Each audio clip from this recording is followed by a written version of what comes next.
Hey, it's your boy, Doll McLaughlin, and we're going to be talking about tension and release in Radiohead's Nude. You may have been told by a teacher or a fellow musician that tension and release is very important in composition and in storytelling, because, well, it's true. You may know tension and release as a 5/7 chord to a 1 chord. However, it's not the only type of tension and release, and today we're going to talk about the tension and release found in Radiohead's Nude. Radiohead's Nude from their 2007 album In Rainbows is a great example of a piece of music that uses tension and release to really sell a feeling, and that's what we're going to be talking about today. What's amazing to me is that even though it seems so calm and intimate and low-key at first listen, it's still so tense throughout. You never really feel relaxed. The chords always seem to want to go somewhere. That's what's so amazing about this piece. It always wants to go somewhere. It has this movement throughout. It's always pushing you. Also, for the sake of copyright, I will not be playing clips from the song while we talk about it.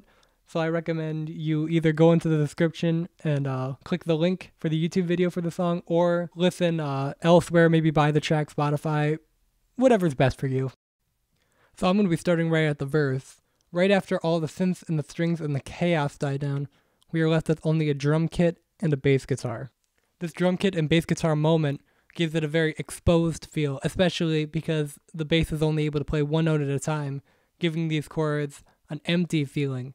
Kind of, how would you say, nude? Hey, that's the name of the show. So when the bass starts, it's just playing on and around this G sharp, which feels very unstable. So that can't really be where our home is, right? If we feel a little uncomfortable in it. But yet it keeps playing this G sharp in what will be ultimately our introduction to the singing of the track in the verse. The G sharp ultimately remains through the entire first line of the verse.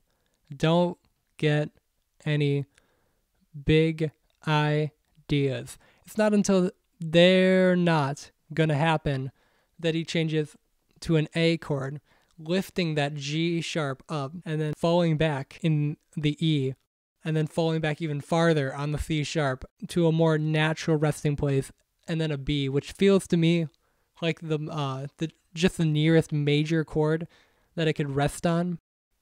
At this point, everything we've heard in the verse is repeated, but with the guitar added. The guitar helps us flesh out some of the chords to add to that sense of tension. Now we definitely know it's a G sharp minor chord, and we can hear when it rises into a G sharp major chord. We even hear it rise further when we hear that A major chord.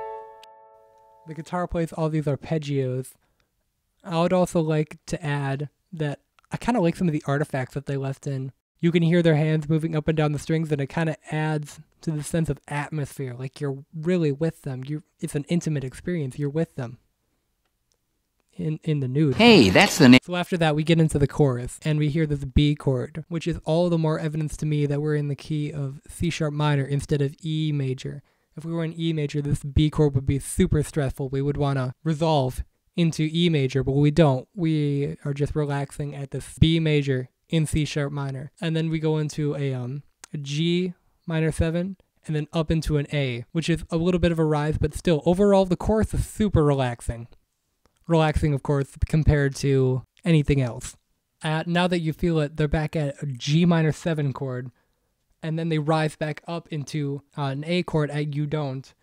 A little bit more of like this rise thing, and the fall before, of course. But then he moves up into a C sharp minor 7 chord, and then back down into an A chord at You've Gone Off the Rails, which is, can I say, one of the most satisfying chord changes in the song, in my opinion.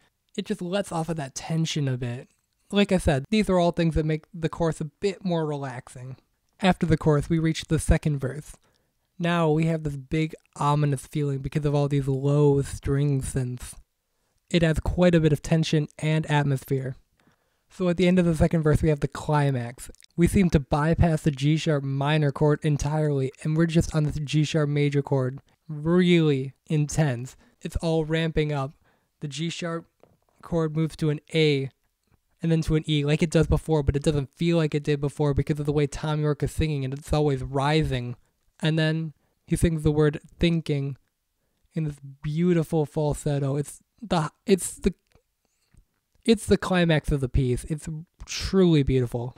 That was intense. After the second verse, there is a long instrumental outro similar to the beginning with all the synth strings and vocal samples. I'm not going to talk about that too much, just like I didn't talk about the beginning, but I will talk about the last 5 chords. So in the last 5 chords, there's a C chord, a C sharp 11 chord, an A minor 7 chord, and an A minor 6 chord, and then after that, an E chord. But wait, Dalton, if we're in C sharp minor, why are there all these C's and G's?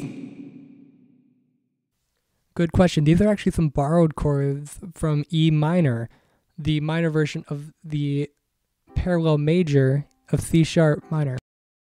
These borrowed chords not only add a bit of spice, but they make it so much more satisfying when it finally falls into E major, the key that it's been flirting with the entire time. It's finally, wholeheartedly E major.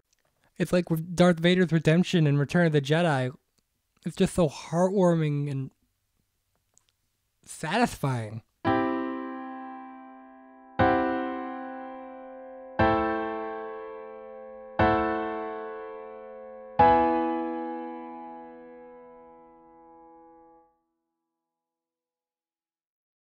So today I just wanted to talk about what keeps these chords tense and what keeps them always moving forward. Hope you enjoyed. If not, oops. If you have any thoughts, think I missed something, or disagreed, you can tell me about it in the comments below. We can have a discussion. Anyways, thanks. Bye-bye.